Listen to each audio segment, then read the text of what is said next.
God level genius. What up, though, man? It's James Vergado of God Level Genius, man. Here to give my reaction to Colorado's final game of the season, the Alamo Bowl. They faced BYU. Took a whooping, man. 36-14.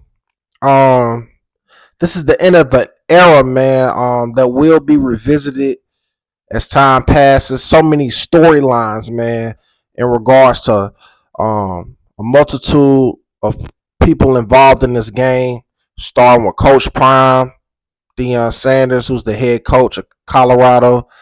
Then you got his two sons, Shiloh, Shador. Well, I should say three because he's claiming Travis Hunter. And between Travis and Shador, they're projected to be top 5 draft picks in the upcoming NFL draft. So it's just a lot to unpack, moving forward. Uh, the game has really just begun now that this game has ended. And even though they lost in defeat, there's still a lot to look forward to. I've really enjoyed watching Deion, man, on this journey, man, in college, man. He made me start back watching college football because I was just in and out the mix over the years after the era with Reggie Bush and Vince Young was a part of college football. I kind of got away from it and was out the mix. I'll watch a game here and there, but not from start to finish as far as the season. But once Deion went to Jackson State, I've been following college football ever since. It's been very lit. Um, Even when as far as to, if y'all paid attention, I'll be rocking the Shador merchandise. I ain't buying none of the Deion Sanders sunglasses because I got my own. Make sure y'all rock with me. Holler at me if you want some God Level Genius sunglasses. But they just was a spark, man, that made college football must see TV. People wanted to see them lose more than they wanted to see them win. And even when they lose, they still win. Like tonight. Yeah, man. They had some moments, Colorado, I'm speaking on. The defense showed up, but the offense was so stagnant, couldn't get any motion seriously. Shador took a beating, man. He was getting sacked a lot.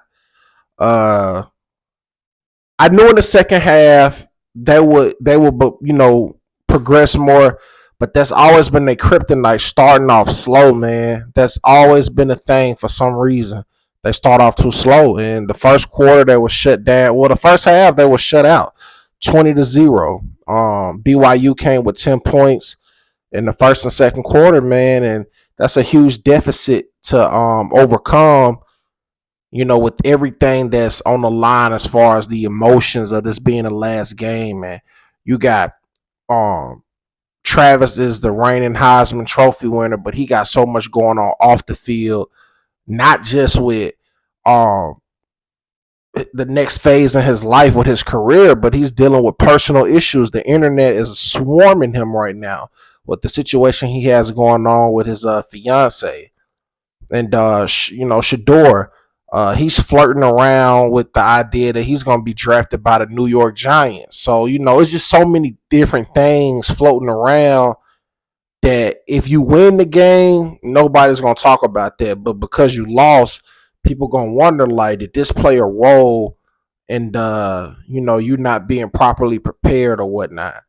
But the offensive line, man, just wasn't giving Shador enough time, and he still was able to be efficient with the attempts he had. 23 attempts, 16 out of 23, 200 yards, and he had an even touchdown interception ratio with 2 apiece. You can't frown upon that. But the thing is, even though the stats is decent for Shador, the film looked at worse than what the stats show. Because even the touchdown he got to Travis Hunter, it was like, hey, he out there somewhere. Shador got knocked down, and Travis' athleticism prevailed against the defenders. I feel like if that was a more seasoned defensive back, they would have tipped the ball, but he got it nevertheless. And then the last touchdown, I mean, it was garbage time, so it was like empty calorie stats. The run game was obsolete. It wasn't nothing happening in the run game. That running back didn't even get 30 rushing yards. You know what I'm saying? And you need at least 50 to be respectable for your run game. So it wasn't no run game. They were just out there throwing. But the BYU quarterback, he didn't do that well neither. He threw like 3 interceptions. You know what I'm saying? So um, they no, he threw 2 interceptions. But the difference is his running back almost had 100 yards. He was like maybe 7 yards away, 2 rushing touchdowns, 93 yards, and he was the player of the game, LJ Martin. But outside of Shador and Travis, that was the complete offense for Colorado, and they managed to get 14 points. So that just shows you how dynamic of a duo Travis and Shador have been in college football, regardless of wins or losses. They gonna make a connection and put some points on the board. Wouldn't it be a blessing to see them link up in the NFL? But they finna go their separate ways. Dion was emotional as he should have been pre-game as far as the interview right before the game started, and he took his last walk with both of his sons. I actually think Shiloh had a better game than Shador. Shiloh was out there making some plays, man, and he put it all on the line. Respectfully, I think this was his last time playing in an official football game. I don't see him being drafted in the NFL. That's just my personal opinion. But I would not be mad if I saw him in the NFL. I'll watch, but I just don't think he gonna make it. But this is not a happy ending, but that's life though.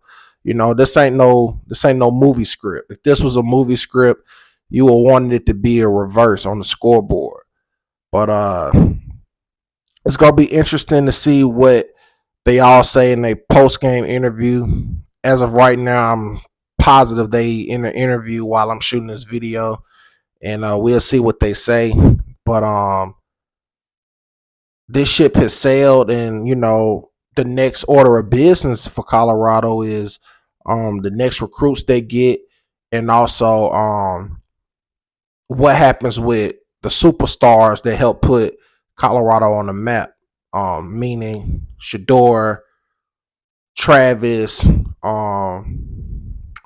and I think the guy on defense named Cam, I think he's gonna get drafted as well. So it'll be interesting to see how they stories pan out, man. A lot of storylines, man, with this whole team and this establishment, man. They will definitely have a 30 for 30. Pray to God I'm alive and well and in my right mind, because videos like this is gonna, you know what I'm saying, be fun to look back on after we see how these careers turn out 20 years from now. But they definitely will have documentaries about this era of the Buffalo. I know this kind of hurt for Dion because he wanted to get the lady that he always talks about, Miss Peggy. Shout out to Miss Peggy. He wanted to get her a bowl game win. But Dion, man, regardless, he hasn't won like a big game. He still improves year after year. So eventually he'll get it, man. It's a process. And because of Dion's move, people like Michael Vick and Deshaun Jackson have now become head coaches. So his work has, impacted so many lives in a positive way. And wins and losses don't always represent the impact that a player or a coach, or even a franchise, team have on people.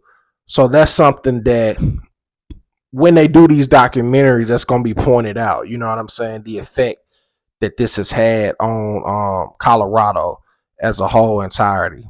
So yeah, man, that's the end of this series, man. Shout out to all the players and all the fans of Colorado Buffalo Sco Buffs, man. I enjoyed covering this stuff, man. This was very fun. I'm proud of myself for being consistent, and I'm proud of myself, you know what I'm saying, for putting in the work just like they did, man. If you made this far to the video, I want to say thank you for watching. Please subscribe to the God Level Genius YouTube channel. I am James Vergato, and as always, be God level. The genius is in you. God level genius.